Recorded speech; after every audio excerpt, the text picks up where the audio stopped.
कि medical college बन गया। अगर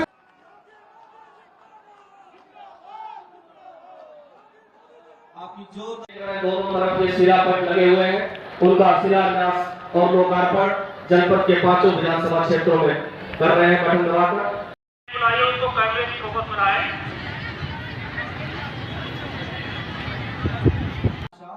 स्वामी विवेकानंद युवा सशक्तिकरण योजना के तहत स्मार्टफोन,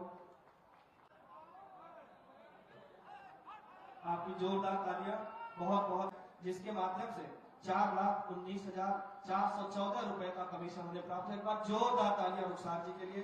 इसके बाद मुख्यमंत्री आवास योजना ग्रामीण जो JEAS से प्रभावित श्रीमती निर्मला जी, जिनको रुखसार बानो, जिन्होंने विद्युत सखी के रूप में 4 करोड़, आपको भी अन्नप्राशन संस्कार में शामिल होने का अवसर माननीय मुख्यमंत्री जी के सम्मुख।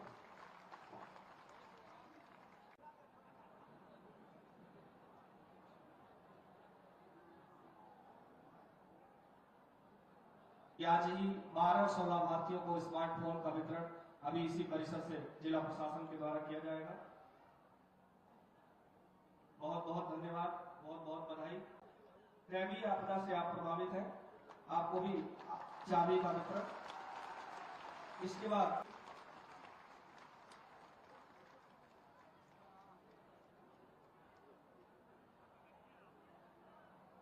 इस बार भविष्य का अन्नप्राशन संस्कार आज हमारे इस जनपद के, हमारे इस लोकसभा के लोकप्रिय सांसद पूर्वांचल हार्दिक स्वागत अभिनंदन करता हूं। साथियों, ये चुनावी समय आ गया है। अगले और भाइयों,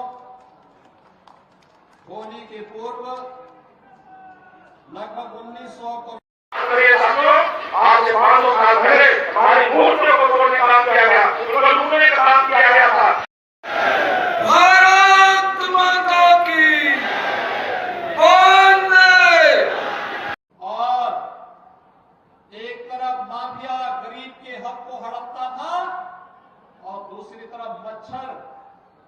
यहाँ के नौजवानी को बचपन में ही निगल जाता था। इंसेफ्लाइटिस से सबसे अधिक पीड़ित कोई जनपद था, उनमें से सिद्धार्थनगर जनपद भी एक था। मैंने अपनी आंखों से पिछले 30 वर्ष के अंदर हजारों बच्चों को इंसेफ्लाइटिस की महामारी से काल कलवित होते हुए देखा है। उन बच्चों के जीवन को बचाने के लिए सड़क से संसद तक लड़ाई लड़ता था। और तब मेरे साथ, भले विपक्ष में उस समय श्री जगदम्बिका पाल जी रहे होंगे, लेकिन मेरे साथ तब भी वहां मेरी आवाज के साथ आवाज मिलाने का काम करते थे। वह विपक्ष का एकमात्र सांसद होता था जगदम्बिका पाल। वे कांग्रेस के सांसद थे, कांग्रेस की सरकार थी। कांग्रेस की सरकार के खिलाफ मेरा प्रस्ताव था और उस सदन में एक व्यक्ति अपनी सरकार के खिलाफ खड़ा होकर के यहाँ की मासूमों को बचाने के लिए उस समय खड़ा हुआ था। और बहनों भाइयों, वो नाम था जगदम्बिका पाल का। पूरा सदन खोचक था कि मैं तो विपक्ष में था ही, लेकिन मेरे स्वर में स्वर मिलाने का काम कोई एक सांसद कर रहा है तो वह जगदम्बिका पाल कर रहा है। और बहनों भाइयों, आज जब हम लोग आज कह सकते हैं कि सिद्धार्थनगर जनपद अब इंसेफ्लाइटिस से मुक्त हुआ, बीमारी समाप्त हुई, इसके बहुत सारे कारण हैं। हमने मच्छर भी समाप्त किया, माफिया भी समाप्त किया। और जब मच्छर और माफिया समाप्त होता है तो बीमारी भी समाप्त होती है। और बीमारू राज्य की श्रेणी से, बीमारू जनपद की श्रेणी से उभर करके, आकांक्षात्मक जनपद की श्रेणी से उभर करके आपका जनपद भी विकसित जनपदों की श्रेणी में आकर के खड़ा हो चुका है। और भाइयों,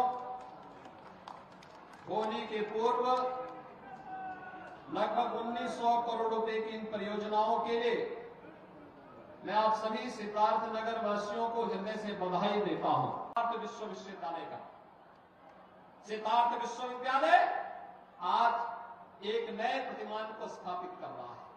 सरकार ने को पूरा पैसा दिया है। वहां अब नए नए पाठ्यक्रम प्रारंभ हो चुके हैं। अब एक नई पहचान के साथ सिद्धार्थ विश्वविद्यालय अपने आप को आगे बढ़ा रहा है। तो हर घर नल योजना, स्वच्छ भारत मिशन यहाँ के बच्चों की बीमारी को पूरी तरह समाप्त करके यहाँ के लोगों को एक नया जीवन दे रहा है। माधव बाबू के नाम पर स्थापित माधव प्रसाद त्रिपाठी मेडिकल कॉलेज सिद्धार्थनगर की एक नई पहचान बन रहा है। तो आज यहाँ की बेटियों को नर्सिंग की पढ़ाई के लिए दूर न जाना पड़े, इसके लिए सिद्धार्थनगर में ही नर्सिंग कॉलेज का शिलान्यास भी हम करने जा रहे हैं। अभी जो कार्यक्रम हुआ है ना, इसमें नर्सिंग कॉलेज का शिलान्यास भी आपके सिद्धार्थनगर जनपद के लिए। जिन गांवों में अब तक हर घर नल योजना से शुद्ध पेयजल नहीं पहुंचा है, उन गांवों के लिए पानी पहुंचाने के लिए, जल शुद्ध जल पहुंचाने के लिए, आरओ का पानी पहुंचाने के लिए भी हम लोग आज शिलान्यास कर रहे हैं। और जहां कनेक्टिविटी से नहीं जुड़ पाया हो, उन गांवों को कनेक्टिविटी के साथ जोड़ने के लिए आए।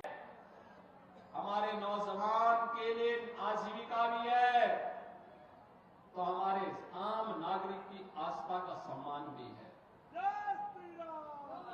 आस्था का सम्मान भी है। आप सोचिए, 500 वर्षों का इंतजार समाप्त किया ना, अयोध्या में राम मंदिर का निर्माण हुआ ना, रामलला का विराजमान हो गया है ना। आप मुझे एक बात बताओ, कितने लोग गए अयोध्या? सिद्धार्थनगर जनपद के काफी लोग जा चुके हैं। आपको मैं एक बात बताऊं, 22 जनवरी यानी 23 जनवरी से लेकर के 10 मार्च तक 1 करोड़ श्रद्धालुओं ने अयोध्या में अब तक दर्शन किया है। 1 करोड़ श्रद्धालुओं ने, और ये पूरे देश के अंदर के थे। हम लोगों ने उत्तर प्रदेश वासियों से कहा था, पहले देश के लोग करेंगे, फिर उसके बाद में हम लोग करेंगे।